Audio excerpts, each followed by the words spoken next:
birbirsa kooti jisikaawo Dokiya doko koyano situ birbirsa kooti jisikaawo Dalila dangalasne boruun barru baranu baase saaka karru rakkoo rakkina keenya dama galcha dahuu kalaqni keenya kamijuun dacha Dokiya doko koyano situ birbirsa kooti jisikaawo wirtuu batti karaa lole waadani tichite lole yabaaji fuudharaa lole eembi gilchite lole laliilli ganamaa lole walaabu mulkite marabbaa waloo mandiyee gandamoo gadaa kami kee kamii marabbaa waloo mandiyee gandamoo gadaa kami kee kamii jajjabaan irree matitti hirkattu yoo gadaa malee walan argattu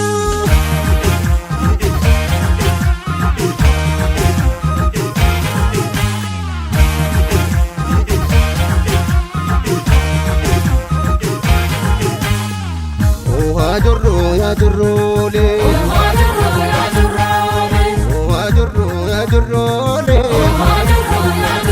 Goloon lafa hummaa didirristee nama raajattee Ayyoon gadaameessa hiif godaannisa koo jettee Farroo farri sangaa gurra dharaatti Tumaa sirna gadaa guca dhugaatti Womoof qooqaa bakkalcha dhugaatti Gadaanee rabsee raganaati Daraabdii ta'e darri darrafaachee Dhugaatti isa godaansisa maraachee Dabtii geemiinaan kutti jabaadha Irree sirna gadaa keenya jabaadha Dartii geemii siyaasni qara Dartii geemii safuutu badee Dartii geemii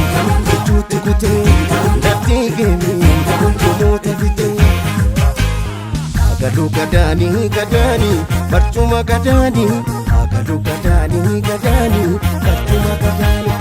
Agadu gadaanii gadaanii barcuma gadaanii Agadu gadaanii gadaanii kaddacha gadaanii barcuma gadaanii kaddacha gadaanii kabaja gadaanii kallacha gadaanii intollu shiraanii gachana dhugaanii